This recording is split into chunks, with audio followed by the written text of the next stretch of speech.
Vâng, xin chào tất cả các bác đã quay trở lại kênh Nhất Long Audio Hà Nội cơ sở 3. Video ngày hôm nay em xin gửi tới các bác là một bộ combo phối ghép, chính là chiếc đầu ma răng ma body là SA-14 các bác nhá, rất là đẹp và sáng bóng luôn. Kết hợp mặt phay ôm xước ngang các bác nhá.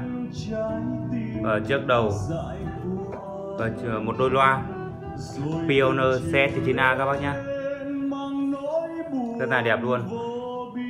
Dòng Pioneer 77A, 88A và 99A thì bên em là đều là hàng tuyển chọn các bác nhá, đẹp xuất sắc luôn.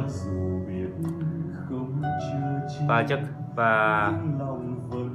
chiếc âm ly Pioneer CS xin lỗi các bác, chiếc âm ly Pioneer SX1050 rất là đẹp luôn các bác nhá. Và đôi loa em sẽ quay lại giới thiệu quay các bác. Và đôi loa Pioneer CS 9A này thì có giá là từ 51 triệu đến 53 triệu các bác nhá, tùy cặp. Có cặp chỉ chênh nhau xấp xỉ nhau một tí thôi, là chênh nhau vài triệu các bác ạ. Sau đây xin phép các bác để tăng volume lên cho các bác thưởng thức chất âm của đôi loa và bộ combo này.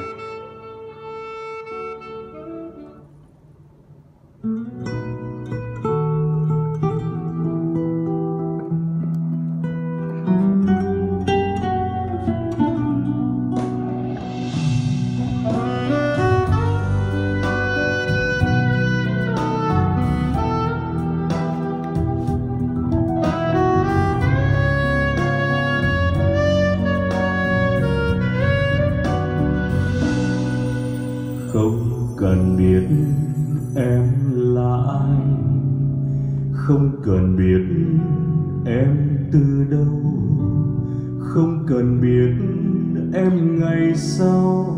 Ta yêu em bằng mây ngang biển rộng, ta yêu em qua đông tàn ngày tận, yêu em như yêu vùng trời mênh mông.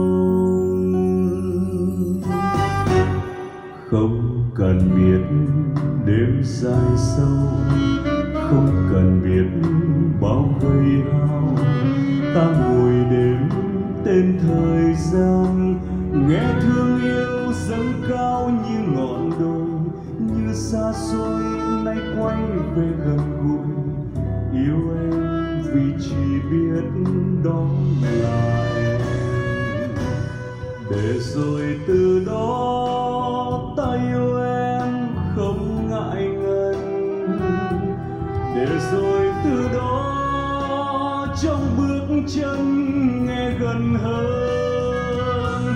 Một ngày lại đến trái tim ta dại cuồng, rồi từng chiều lên mang nỗi buồn vô biên.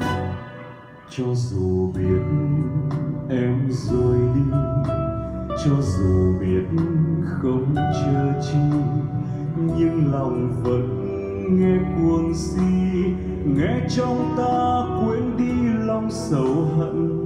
Ta yêu em chưa bao giờ một lần, yêu em vì chỉ biết đó là em.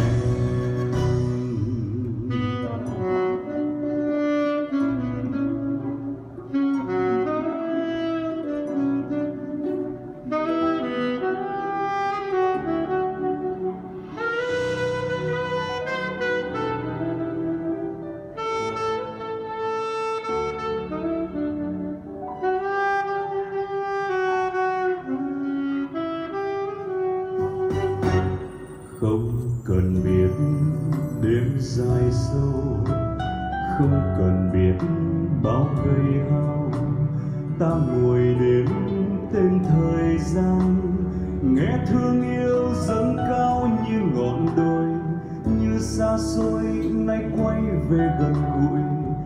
Yêu em vì chỉ biết đó là em, để rồi từ đó ta yêu em không ngại ngần, để rồi từ đó trong bước chân nghe gần hơn. Một ngày lại đến trái tim ta dại cuồng, rồi từng chiều lên mang nỗi buồn vô biên.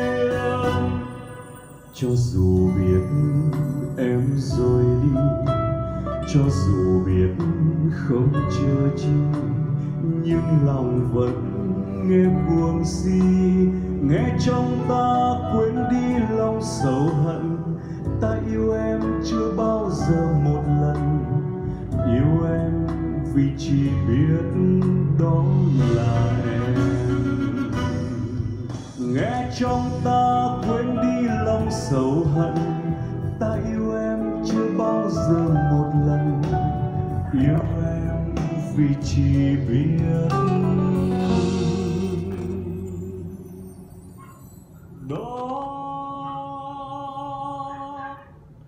Vâng, các bác vừa thưởng thức chất âm của bộ combo phối ghép này rất là hay luôn không các bác ạ. Sau đây xin kết thúc clip tại đây.